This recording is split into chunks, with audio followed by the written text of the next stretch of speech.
Hi, everybody. Welcome to the Hope for Mental Health community, the first one of 2022. Hey, you made it through 2021. Congratulations. I wasn't sure that we were going to at some points, but we did. And listen, we have missed meeting together in person these last 2 years being online only. It's been rough, but I have a little bit of good news. I think that maybe that we're going to be able to meet again in person starting in February. That's my hope. Stay tuned. We're working on, logistics. That's at the Lake Forest campus, and we'll still be online for those of you that live out of the area. But we also hope to add that in-person feature back in. I can't wait.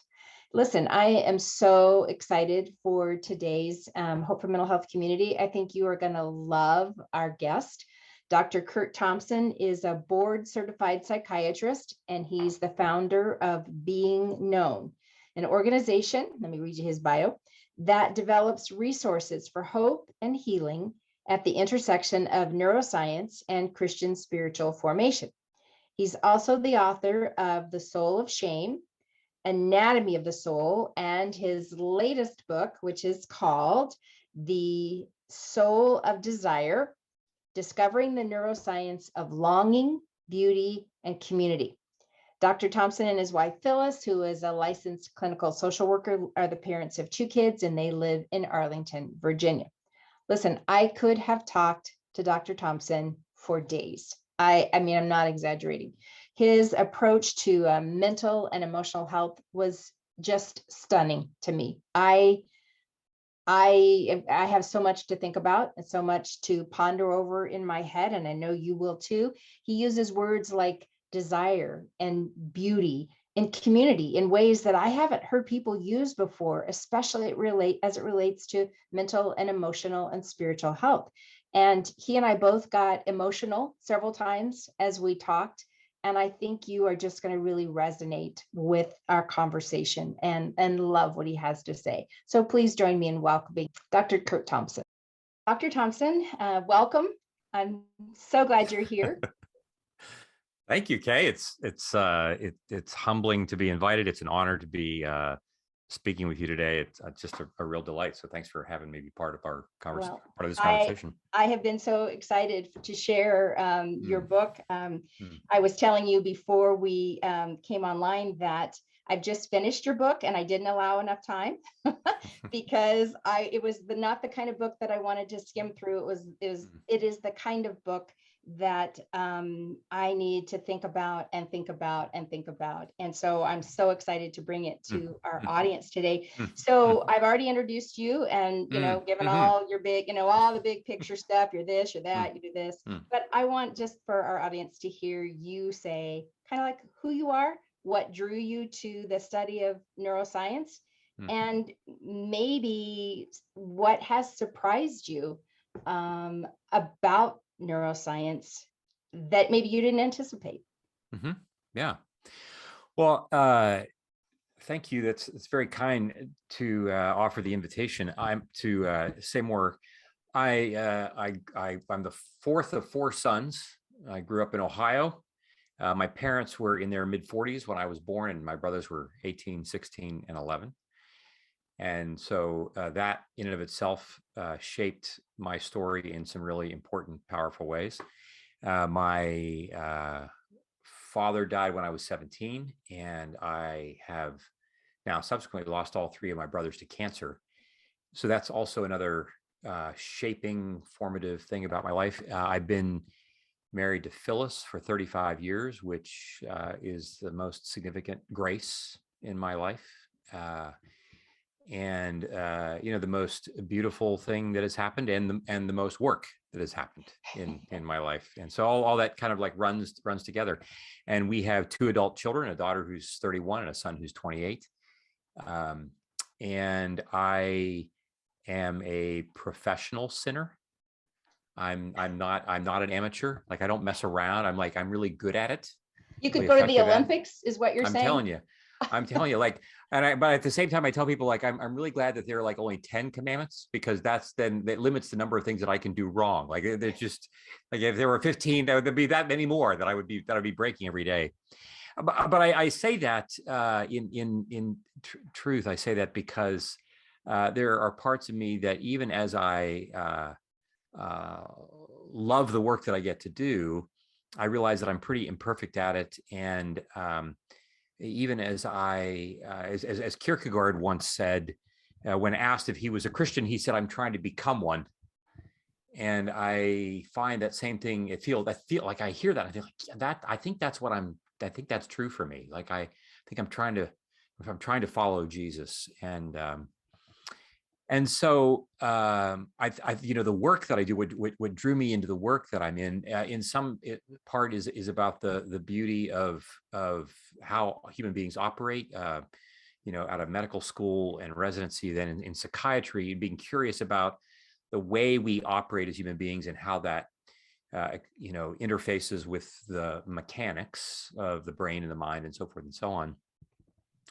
But I would also say that in the last now 17, 18 years, with the emergence of interpersonal neurobiology, this particular field of neuroscience that I and others occupy, I think one of the things that has been really striking to me, not just what it has done for how it's been meaningful for me in my own personal transformation, what it means for me to be renewed in the kingdom of God, is that in talking about what I like to say, kind of shorthand, is the mechanics of the mind, like understanding how the mind works, what the mind is and how the mind works. It has provided, without even knowing necessarily that this is going to happen in advance, it really has, as I like to say, as we read in Acts 17, where Paul says to the Laodiceans, God never leaves himself without a witness. And in a world in which our proclamation of the gospel largely comes in rational ways, and in which we have people leaving the church and left and right and leaving faith and all the things, what has so struck me and has been so stunning to me is how the invitation to consider the way the mind operates has been a way for God to use his creation as a way to beckon others. Not just to understand how the mind works, but it is a yet one more way that God is using his created order to call people into relationship with him. And we've watched people's relationship with Jesus be completely overhauled and transformed because of how we talk about and enter into this work of the mind with which we want to love God with all of it. And like, what does that mean? And how do we do that? And so I felt like there are now countless moments in which I think if it happened Tuesday night, I'm in the room with someone and you watch things happen and you watch Jesus come for someone. And, like Thomas, you say, like, I can't believe I saw what I just saw. And so the work has been transforming, as transforming for me as it has been, I think, for anybody who's been along for the ride. And so I often say I don't deserve my life. And this is a significant part of why that's true. I think what I love about what you shared is just how personal this is for you. This is obviously, you don't become, a neuroscientist unless you've got some pretty big brain cells up there that God has to work with. And so that can often become a very heady and academic exercise for people who have of high intelligence. But what I love is that you have taken what God gave you in terms of natural intelligence and combined that with life experience, and that has tenderized your heart. And that's apparent even in you just telling why neuroscience was appealing to you and what you have found so gratifying about it. And I thank you just for that vulnerability, even as we begin, because that says to me that as you're here with us today, you're not just reporting on research. You're not just explaining what you have found along the way. You are telling us a piece of yourself mm, in this process. mm, And mm, I just know how much that resonates with mm, me and how much that mm, resonates with people who are mm, listening. mm, There's nothing worse than feeling like you are talking to somebody who is not engaging with their heart with you. mm, And I mm, think so many of the people who are listening who live with mental health challenges or their family members have engaged professionals who want to tell them something about their lives, but who reveal nothing about their own lives, reveal mm, nothing about their own passion, their own mm, mm, compassion, their own brokenness, their own scars. And mm, mm, you, by responding from the heart about transformation you saw in somebody's life just this week, I think instantly endears you to mm, us. And mm, I just want to say thank you for mm, right out of the gate mm, being a real person. mm. Um, Oh, that you're is, welcome. that Thanks be to touches God. me. And so in your book, so then it doesn't really surprise me now that I interact with you that your first sentence, your first words in the book, and I see you got me crying, is you tell the story of a man named Aaron. And Mm, just right out of the gate, you mm, ask him, what does he want? mhm, And mhm, you don't mess around mm, with, okay, here's a nice setup. I just want to tell you, here's my interaction with this man, Aaron, who's very mm, troubled. His life is in a mess. And you look at him and ask him what he wants. And what I mm, found is that throughout the book, you ask questions that are very deceptively simple, mm, very difficult to answer. mm, You make statements that are on the surface very simple, and yet the profound wisdom underneath them is mm, transformative.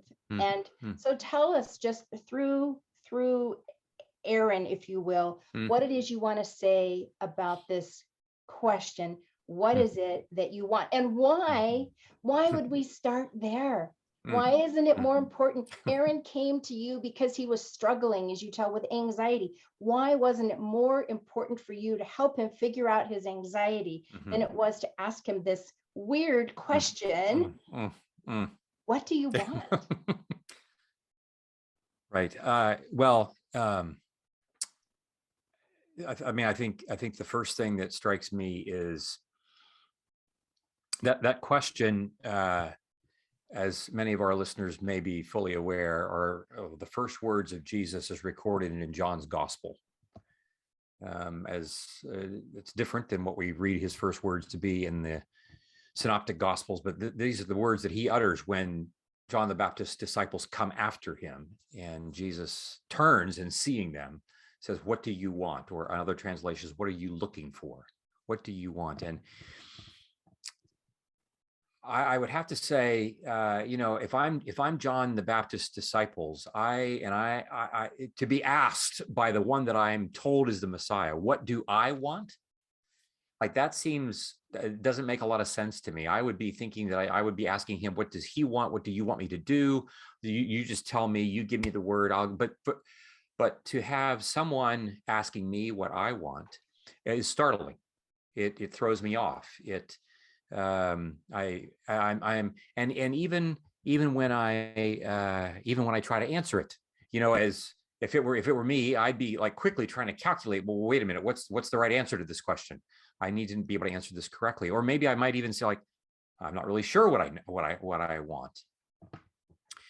I would say, Kay, that that question was one of the first questions that I asked to this patient, because as we say, we like to begin in the beginning. And we believe that we are a people who begin as a people of great longing, as a people of great desire. We are made out of God's desire. We are products of desire. We are products, like literally, like you, me, we got here because two other people had sex and had a baby. Like there's desire, like we come into the world as products of desire. And there is this way in which we are made in God's image, that we come into the world as products of desire, but then we are made to, with desire, we put eternity in man's heart, and this longing to be both deeply known, but then to extend that longing to be known to then making beauty and goodness in the world and becoming that. And especially in this pandemic, as you were rightly describing how it's shifted and changed things even for you and your ministry and so forth. It's very difficult for us to do much of anything anymore today without identifying life as a problem to be solved. What's the problem to be solved? I just have a list of problems that I have to, the boxes that I have to check off in the course of the day. And so the whole notion of naming what I want falls way below the list of things that I have to get through my day. That's a luxury. That's, let alone when we get later on in the book to the question of beauty. But I'm asking this question because I would say it really does get to the heart of the beginning of where we begin as humans. When I'm having a fight with my wife, it's easier very quickly for me to identify what the problem is, of course, with her. And of course, because of course, where else would there, not that I would be a problem, of course, Just saying. Right, just saying, yeah. Hypothetically. It's easy for me to go down that path rather than pause and say, wait a minute, no matter what's happening here, what is it that I want? I want something more fruitful. I want something that is generative, and I want something that is kind and good and so forth. And we also would say this, that one of the reasons why this is an important question, why it's a simple question, it's a question that gets at things that are actually quite simple because they're quite primal. But as I like to tell people, life is, in fact, we tell this to all of our patients, life is quite simple. And it is extraordinarily difficult. But it is not difficult because it's complicated. It's difficult because we are perfused with shame and fear. That's what primarily makes life difficult, because and so it is in my shame and in my fear that I begin to tell a story that makes life so much more complicated. That becomes my coping strategy for contending with and compartmentalizing and covering over and dissociating from my terror of being seen in all of the worst parts of me, and my further terror that once you do see those parts of me that I hate the most, that you will certainly leave the room and you won't come back. And, as we tell people, there's nothing that you can't know about humans. I mean, all you got to do, you read the first 10 chapters of Genesis, everything you need to know about humans is you find it there. And this whole notion in Genesis 2, when God comments, it's not good for man to be alone. It's this, we read that. We have no idea how profoundly, deeply, primally important that word is, that everything about anxiety, everything about our depressed states, everything about our trauma has everything to do with my terror of being left alone. I had COVID back in November. And I have a family that cares about me, loves me, all the things. But I had a firsthand experience of what it's like to be a leper. Like nobody, they don't want to get, and so it's like where you're going to eat your Thanksgiving meal and where you're going to go for 2 days while the rest of the family gathers in our home. And we're doing all the things that are right to do, And it doesn't matter. Like my brain can't get around the fact that I'm not wanted. And Aaron wasn't wanted in Aaron's mind, which is what led to all of his decisions and problems and so forth and so on. And so to ask him what he wants is like, that just gets me into more trouble. You made the statement that that I underlined and starred. You said in relation to exactly what you're just talking about. You said the help you believe you need is not what you're longing for. You want more than to be free of your anxiety or to have your marriage fixed. Mm-hmm. Because if you were to ask any of us that question, what do you want? I really doubt that any of us could answer that instantly connecting with our longings and desires. Our deepest longings and desires. Right, I think most of us would, as you say, would stumble through it with I want a better job. I want a stronger marriage. I want a new apartment. I don't like where I live. I want the world. I want this all to be different. All of us would probably stumble through with, as you say, the problems in our lives that we think need to be fixed. But then you come back with this, well, the help you believe you need is not what you're most longing for.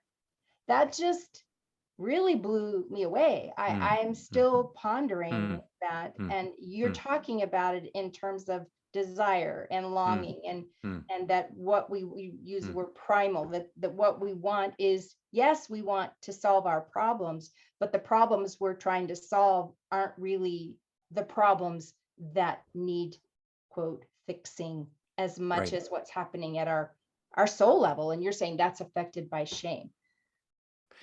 Yeah, I mean, I grew up in a house where I had two parents who, anybody who would have been in and around the house, like would have said, you know, Kurt's got it made.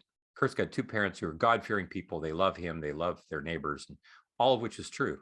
It's equally true that my father, a loving man that he was also a guy who had his own shortcomings. And he and I never once had a single conversation in which he was curious about the things within me that were most important to me.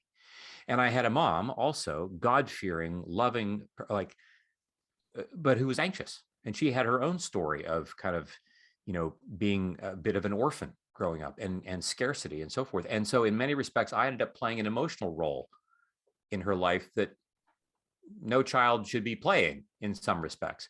And so I find myself growing up in a house, which I'm pretty much an only kid because my brothers are all out and gone. And without being aware that what's happening, the things that I need, the things that I actually deeply long for, I'm not even aware that I'm not actually able to name them. But you just live as if like, well, those things can't matter because like you just got to get through your day. You got to live through your life. Now, you're not thinking this as an 8-year-old, as a 14-year-old. You're just trying to live life. But it is still a narrative that you're telling. And so you layer complexity upon complexity, right? This is where it starts to feel complicated, because at every turn, I'm simply trying to make sense and get through without recognizing that also what I'm doing is I am cutting off parts of me that long for things, but that I'm not aware of. And it takes energy for me to bury, like if you were to cap an underground spring that wants to come to the earth, to cap it takes energy. You have to burn energy to do this. And so this longing to be seen, soothed, safe, secure that we talk about, you can't stop that. That's like trying to stop an underground spring. You have to, and when it can't be, when you can't have it, you're going to have to misdirect, you're going to dissociate from it. You're going to cut it, all the things that takes energy. And at some point, I'm going to pay a price for that. And so eventually when somebody comes along and says, well, Curt, what do you want? I'm like, I don't know. When Jesus asks John's disciples, what do you want? I'm imagining like, maybe there is the right way that you're supposed to answer the rabbi when they ask this question. You say like, well, whatever you want, Rabbi, whatever. But they're not really like getting it that he's asking a real question. And so what do they say? They say, well, where are you staying? And you see immediately that Jesus does not rebuke them for this.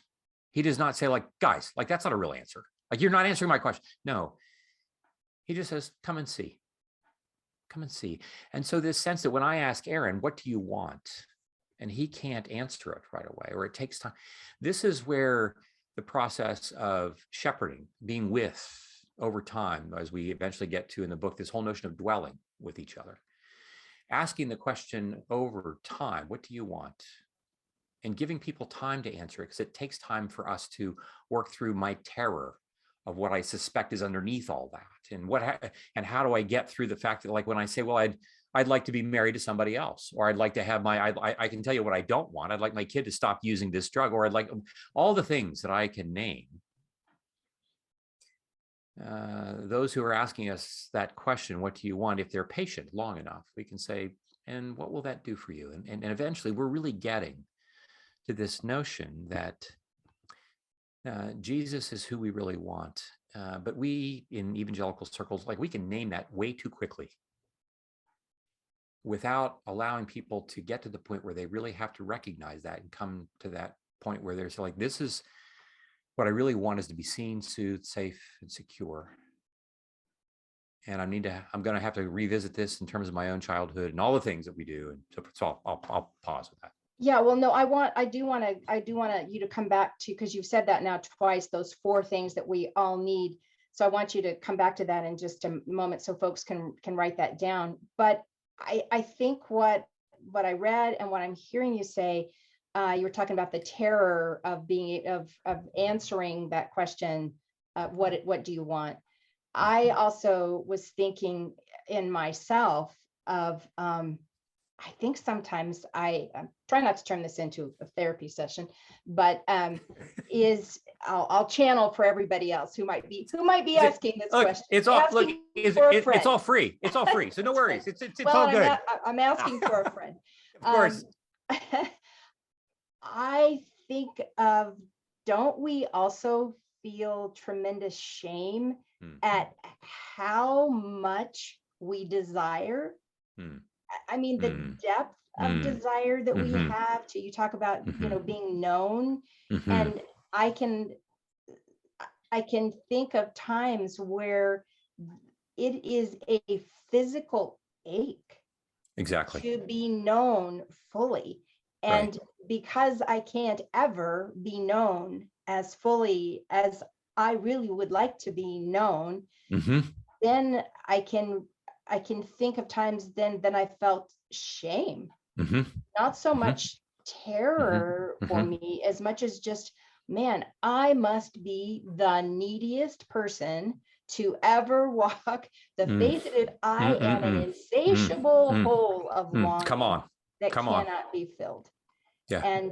And so therefore, I must be incredibly broken. I must be incredibly needy. I must be incredibly weak. What's wrong with me? Nobody else seems to have this longing as strongly as I do. I must be the only one. And gosh, will nothing ever soothe that desire? Well, Kay, for someone who didn't feel like she got the book read soon enough or whatever, like I think in many respects, like you have placed the head of the hammer on the head of the nail. I think what you just articulated is it's the essence of everything of how it is that we do what we do. It's so broken, so traumatic, because we're so longing for things in the way that you're describing. And I would say, we come by it honestly in this sense that, there's this longing for connection that we read about in, again, the opening chapters of Genesis, this longing for to be created, to be known, this sense of the man and his wife being naked and unashamed, and they are standing on the precipice of great creativity, of great generativity. And as we like to say, evil, it doesn't really exist on its own per se, as much as it's parasitic. It waits, it does its best work in the middle of good work being done. And it waits for the creation to come into its fullness. And then it joins the conversation, and it begins with, is it true?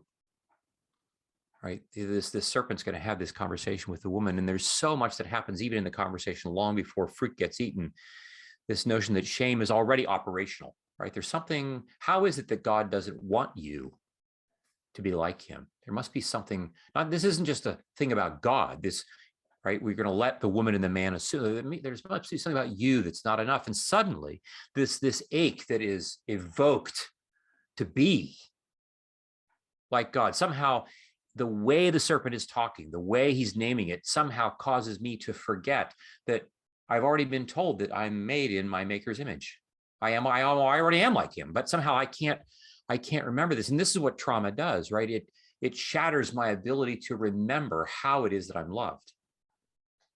It interrupts my ability to remember, like literally, neurally. It shatters my neural capacity to recall and be connected to in physical ways to this notion that I'm loved. I feel disconnected from that. And I necessarily, therefore, then look for coping strategies. And the fruit suddenly looks good for wisdom, good for knowledge, good for power, good for wholeness. Like I can do that. Now I'm going to do this on my own. Because this is the other thing that this is the story that I start to tell. Like, not only has something awful happened to me, but I'm on my own as a result, and I'm on my own and trying to figure out what am I supposed to do. Like, I have to figure this out. And then someone comes calling, God, where are you? Comes calling in the middle of this. And the whole notion of how it is that our traumas take place in the context of intimate relationships necessarily means that my implicit memory, along with my explicit memory, has me responding, even in my very body, to the awareness that though at the same time that I want to be deeply known and felt and held, seen, soothed, safe, secure, I also remember simultaneously that it is in the context of intimate relationship where all the trauma happens. And so all I can see is a future in which no matter how close you're able to become to me, at some point you're going to leave. You're like, it's going to repeat itself. And so then I have to, like, instead of like partnering with you, partnering with the other in community to be loved and to be seen, I still have to, like, I got to do it on my own. And then I just repeat the measure.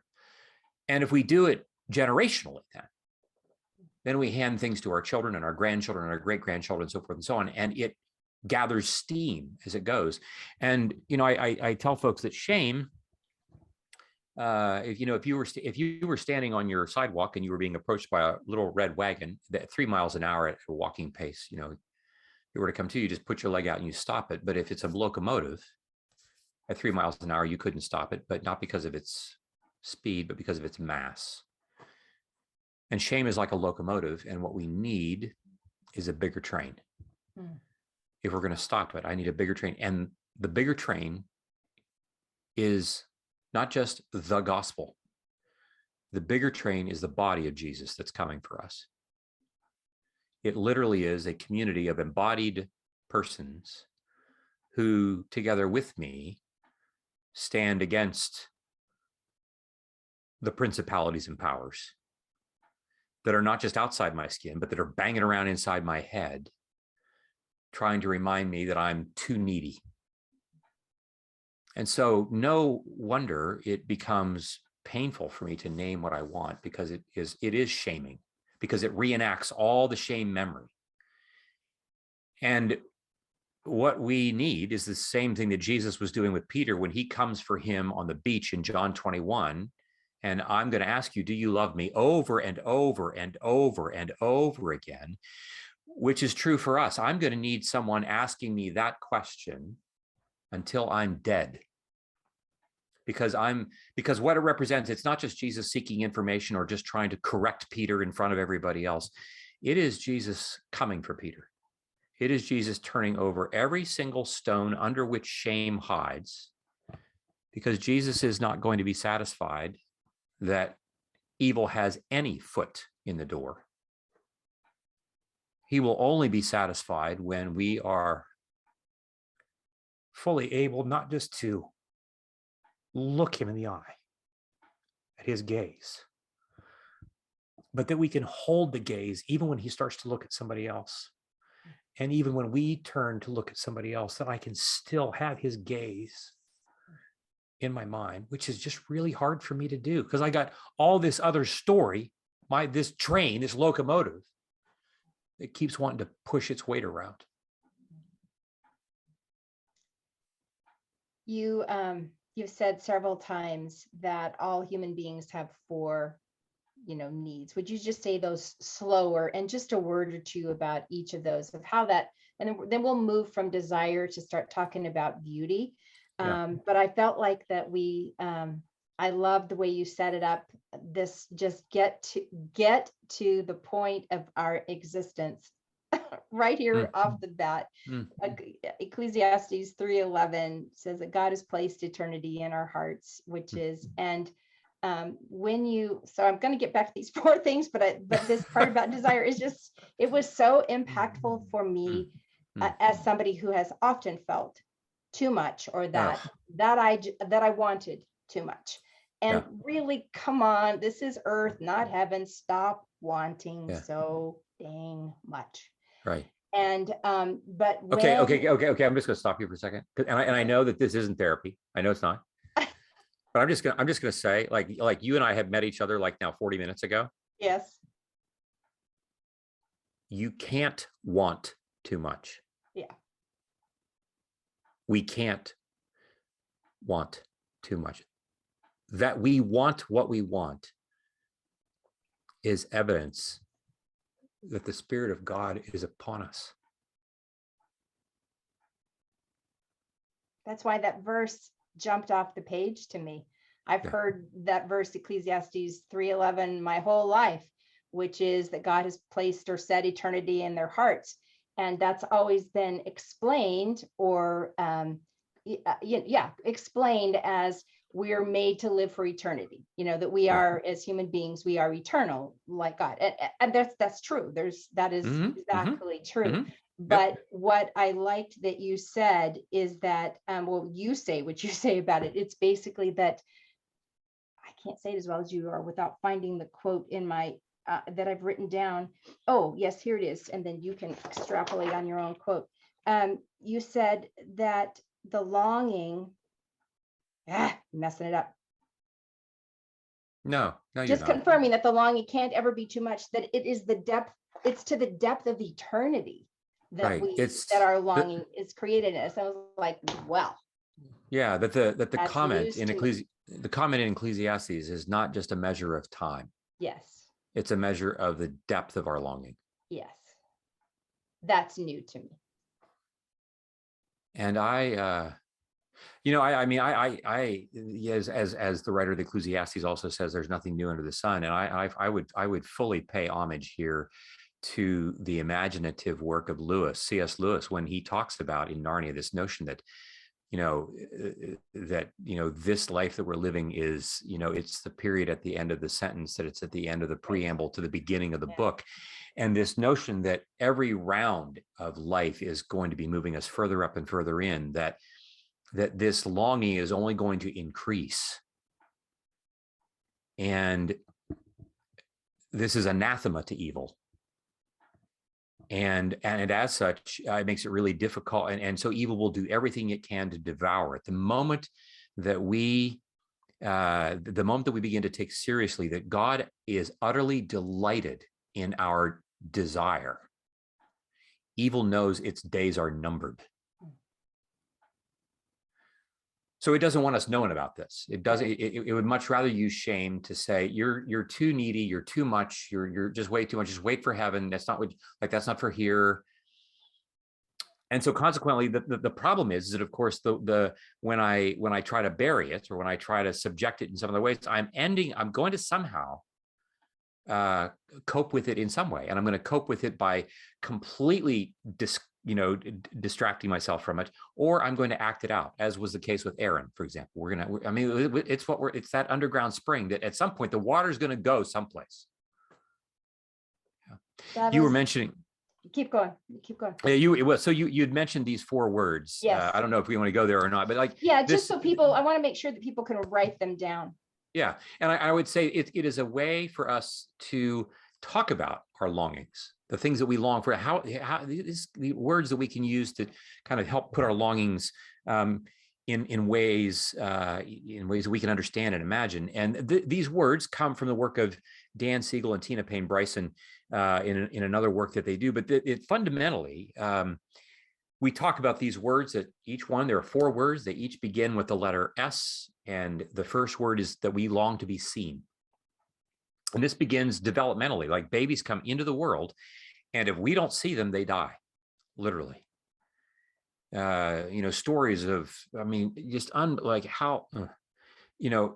and Greeks, when they had babies that they didn't really want, they would just throw them in the ditch, and they were, and then they would say, like, just pass by, like, you're not to see this baby. In order for us to do anything, we have to be seen. Because I can't navigate the world when I'm a newborn. I have to be seen. But when I'm seen, I'm soon seen to need soothing. So I need to be seen in order to be soothed, because I can do my life as a newborn, as an infant, but I got all kinds of things that require soothing. Once I'm seen and soothed over time, I begin to develop an awareness of safety in whatever the system or the environment is that I'm living in, the environment of my home. That safety is an environment which I'm comfortable and confident. It doesn't mean that I never get scrapes or bruises. It doesn't mean that hard things never happen, but I am ultimately safe. And as a toddler and as an elementary school kid, I have a sense of safety. I can come and go. The last word is the word secure. And here's where Dan and I use these words differently. The way I use the word secure is that we create environments in which we are seen, soothed, and safe in order for us to leave those environments securely, to go on adventures, to take risks, to try things in which we might get hurt, like we might get really hurt, try things in which we might make mistakes. We might get our noses bloodied and our knees scraped, but we do so in a way in which we always return to a space in which we are seen, soothed, and safe. And this notice of please launch out into the deep securely, because you take with you the sense that you are seen, soothed, and safe, is what growth is all about. And we would say that this is the arc of the biblical narrative, that we are seen by God, that we are soothed by God. This is the Psalms. Behold, this is in the desert. Behold the God who sees me, Sarah's slave, when she's alone. Behold the God who sees me. I am soothed. I am made comfortable. But then I'm made comfortable in order to then be pushed out of the nest to do the next act of growth. And here's the thing, Kay, that never stops. I'm going to be 50 years old, sitting. I'm not. That's not me. I'm almost 60. But like, I could be a 50-year-old person sitting in a boardroom. I could be a 35-year-old school teacher. I could be the 40-year-old parent of a kid who's at home. And like, I'm feeling alone because I'm not feeling very seen, soothed, or sick, because like I got to do all this stuff with COVID. Like who's seeing me? And so for us to flourish, we always have to ask the question, who are the people who are in my life who are enabling me to be seen, soothed, safe, and secure? That's good. Well, you lead just perfectly there into the next part, the next word concept that I want to talk about, that is so such a vital part of your book. So you start with the question, what do you want? And which deals with our desires. And then you ask this other seemingly simple question, what's the next beautiful thing you want to create? And again, if the first one left me puzzled, the second one was like, I don't know. But so how is that question? Because it's that question of bringing beauty. And there's so much that you say about beauty. I literally could spend 3 days just talking about that.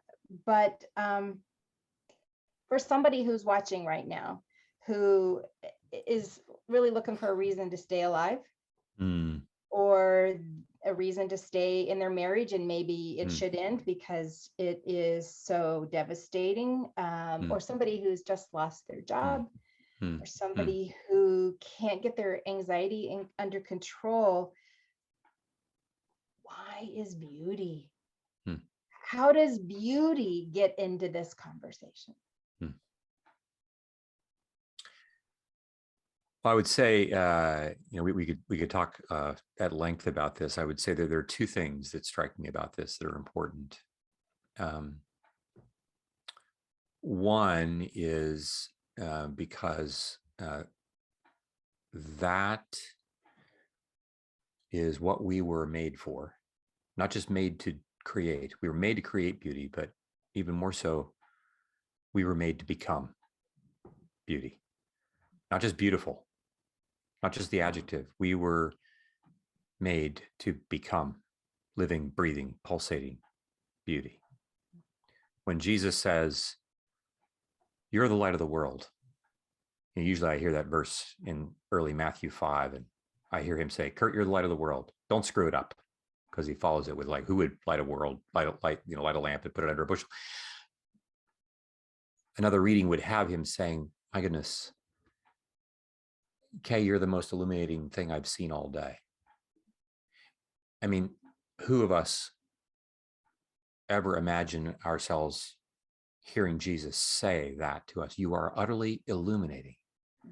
You were made, beauty is who you're becoming. So that's the first thing. This is what we were made for. And one of the things that we say when we're working with patients is that no matter how broken things feel, no matter how depressed, despairing a person is, no matter how psychotic a person or how manic a person is, how wrapped up they are in their addiction, how far down into the hole the marriage feels, we, like God, like Jesus coming, part of our work as caretakers, as psychiatrists, as therapists, is to imagine something on their behalf that they're not yet able to imagine it with them and for them, while their imagination takes the time it takes to catch up.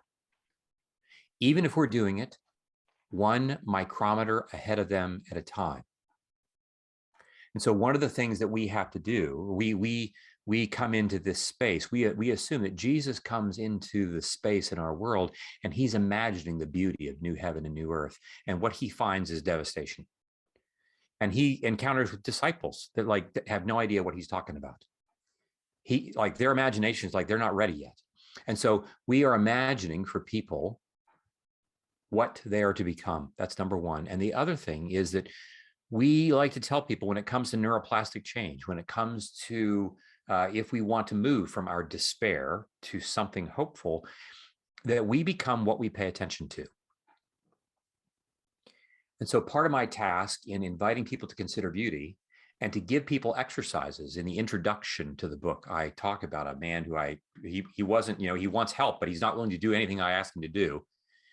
Until I say, I want you to look at Rembrandt's painting. That's what, and of course, this seems like idiocy to him, and it might be to many.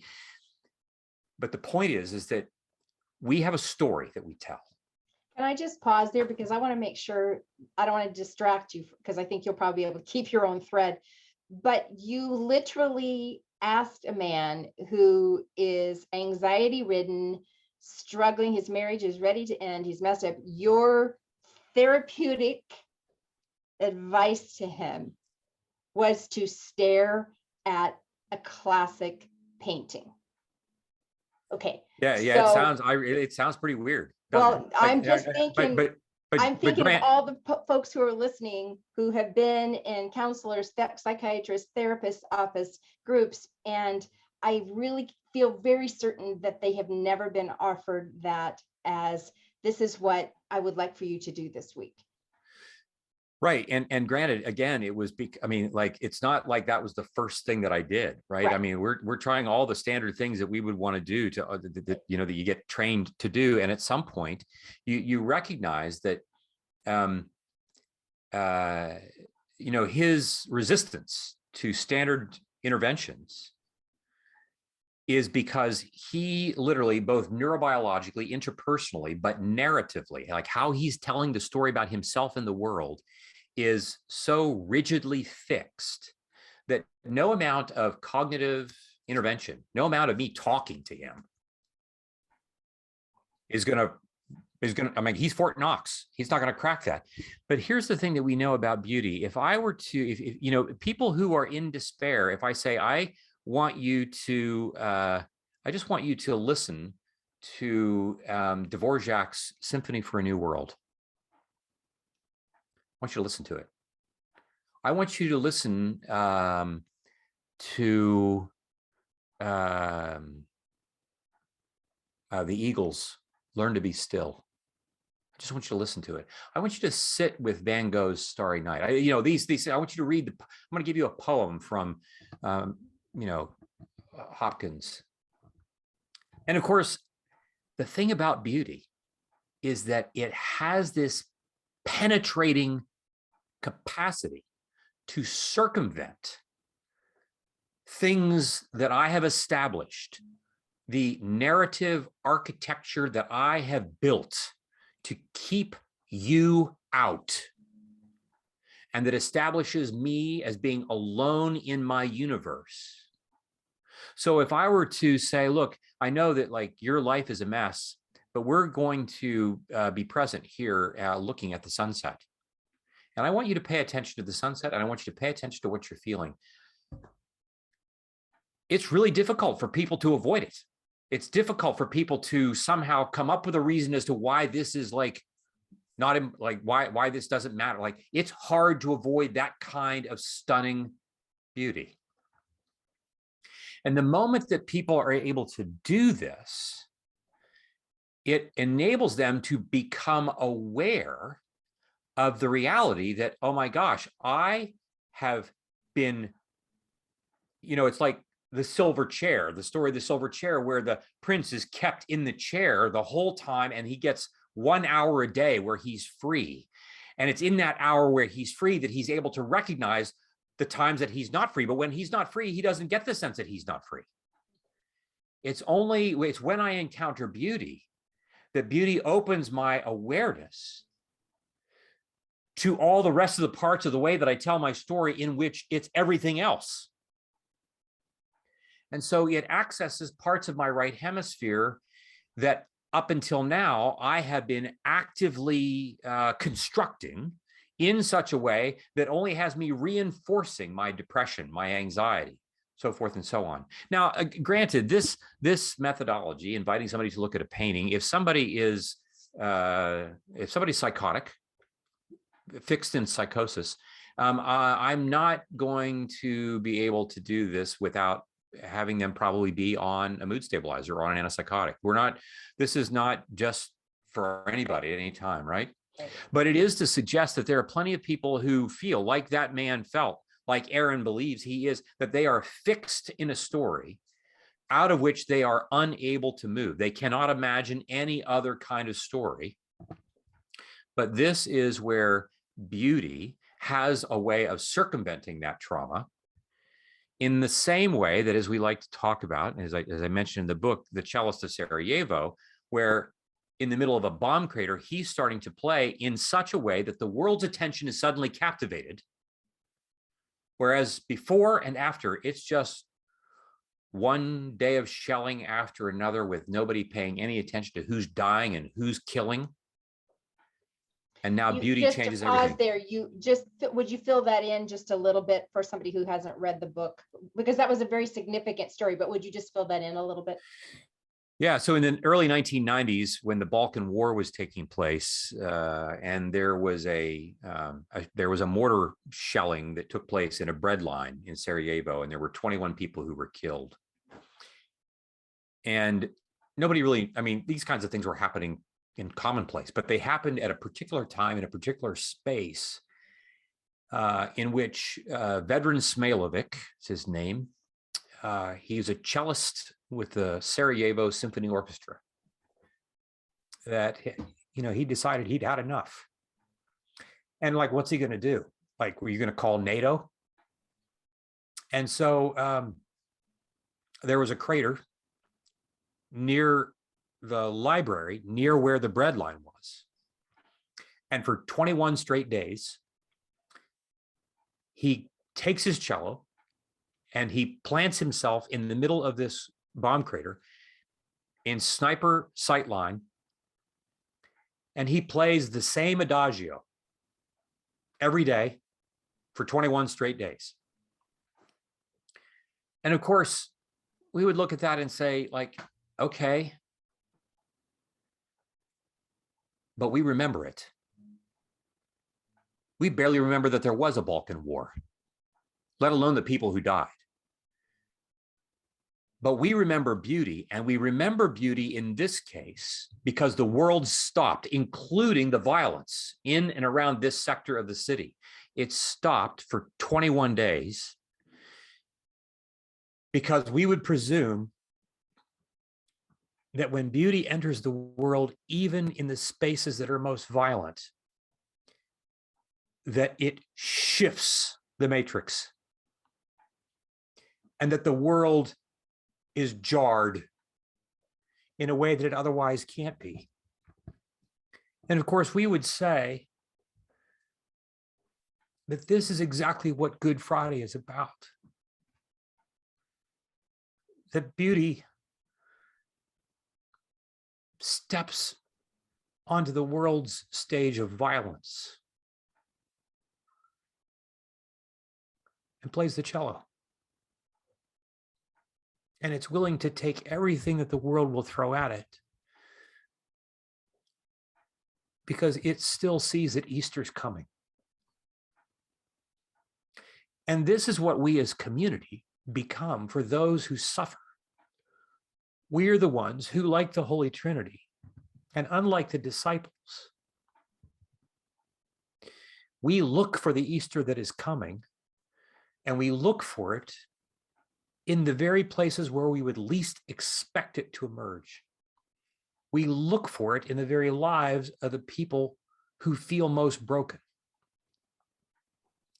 Because this is what the God of the Bible does. And beauty then emerges because God was imagining for us, waiting for our imaginations to catch up. And that's how you see the tie between the fact that we are, as you say, people of grief. We're not only people of desire, but we're people of grief, and how grief and beauty come together. First in that very poignant, moving story, Sarajevo, but the ultimate story of Jesus and his wounded body bringing out the most beautiful beauty. Yeah. And yeah. And I mean, to say it further, like, you know, if you would look at any, you know, kind of religious cultic stories of the ancient Near East, or even the Greeks and the Romans, there are plenty of stories of people kind of allegedly being raised from the dead and so forth. But when they came back, they don't come back imperfectly. They don't come back with scars. They come back in pristine form. That's what the emperor, that's what Julius Caesar would, how he would come back. But this is not how Jesus comes back. Jesus comes to his disciples, and he comes to Thomas. And if you know, we invite people to, like, if you look at Caravaggio's, you know, the incredulity of Thomas, this famous painting of Jesus taking Thomas' hand and putting his finger into his side, and Thomas having a hard time even looking at it. We serve a God who carries his scars into the new heaven and the new earth unabashedly, unapologetically, with confidence and comfort, not worried about what we bring with us. And this is what we then believe it happens in these confessional communities, that we come to these places bearing our wounds, recognizing that scars will form, and our shame and our brokenness will continue to try to come back and nip at our heels in our memory. But over time, we grow to respond to it very, very differently, because the presence of a body of believers who are continually reminding us that even in the face of being people of great longing and great grief, nobody leaves the room. And it is in that space where they continue to see us with delight and with joy, even as we name the parts of us that we hate the most, that we begin to imagine what heaven is really going to be like. You've mentioned, and that's the last word, even in the subtitle of your book, when you talk about longing, beauty, and community, and you call it a confessional community. And we're going to be wrapping up here in just in a moment or two. So just take maybe a minute and just a little more emphasis on, or explanation of what you mean. What does a confessional community do? How is it different from a typical small group, or maybe even a support group? Because we're very familiar with that. We have Celebrate Recovery here and love Celebrate Recovery, and it's probably the closest, and actually functions as a confessional community for thousands of people. But just how is that, what you're talking about, different from the average small group, average get together support group? It's a great question. It's probably the single most, one of the most common questions that is asked of me. And I would say, in some respects, I would say it's not so much, it might not be different in ways that we might think. It may be different in degrees of intentionality about the purpose for which we are gathering. And when I say degree of intentionality, I often tell people, look, there's really nothing that we do in these confessional communities that we do not do in any other communal system outside of that confessional community, in our families, in our churches, in our schools. We all have kind of rules of engagement around confidentiality, for example. We all have rules of engagement about how much of me and how much of you we are going to share with each other, including how much of you that you just shared with me that I'm going to share with somebody else. We all have rules of engagement about how intimate we're going to be and what we're going to do and not do in this particular system and that particular system and so forth and so on. But what we do in this confidential, in this, we call them confessional communities, not because the word confessional, as I try to work out in the book, is it's not to be understood classically in the terms of confessing sin, as much as it is that we are naming, we are confessing, we are telling the truth. We like to say that our work is to tell our stories more truly. So we are telling the truth about all of our story. We are confessing, here's who Curt is, the things that I long for, the things that I love, the things that I'm good at, the things that all the things.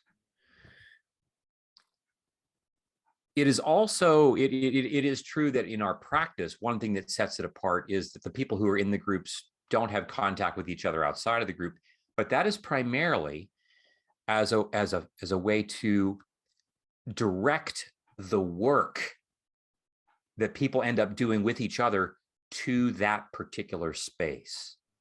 And that means that the work is far more intensified, far more distilled. So it doesn't get diffused by a couple of people going out and having lunch together and they end up talking about things that the rest of the group doesn't end up hearing about, not because they're trying to keep people out, but because it just diffuses the energy of the group. Right.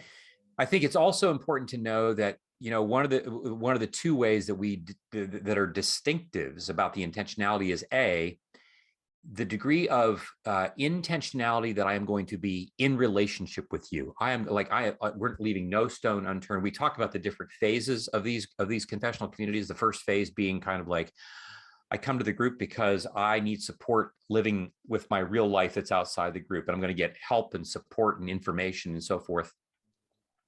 The second phase is by the time I get here, I discover there are other people who share in this. They also have things in their lives that they're working on. I feel like I'm together with somebody here. By the time I get to the third phase, I recognize that I am now so comfortable with these people that I'm now no longer working really hard to make sure that I put my best foot forward in the community, which means at some point I'm going to say something that's going to really piss you off, or I'm going to say something that's going to be upsetting or disappointing. You're going to get the real me. And now the work begins to take place between us, not just outside of here. And I recognize that this is the work that then is exported into my life. There is no part of my life, as it turns out, that is more real than what I'm doing in this community. We also would say that we assume the presence and activity of the Holy Spirit. This is not a church, but we believe that God is active. We take seriously where two or more are gathered, there I'm going to be, and I'm going to be at work. We take that seriously. So that also means that our entire conversations, every single one of our acts in this group, we assume to be an act of prayer. All of our words, all of our pauses, all of our silences, everything is an act of prayer. And so again, part of the work involves enhancing and increasing our awareness of and our attunement to the reality that God is in the room and is at work at any given time. How then can we begin to practice that in every other domain of life that we occupy? Yeah, and you go into a lot of depth about that in the book, and even have a section toward the end of here are 10 distinctives of a confessional community for anybody who is interested in that in particular. So as we close, I think that I'd love it if you would just pray a blessing, say a blessing, give a few words of blessing to those who are listening who have maybe had their desire, their recognized and acknowledged, and it stirred up a lot of feelings inside of those who are listening. I know it has in me, and the curiosity about beauty and the part that could play in healing and transforming our broken places, and how all of that together can bring hope. That's this community is called the Hope for Mental Health Community, because that is what we have intentionally aligned ourselves toward increasing hope. And so if you would just, a few words or a prayer, a blessing, whatever way you'd like to close us, I would really appreciate that.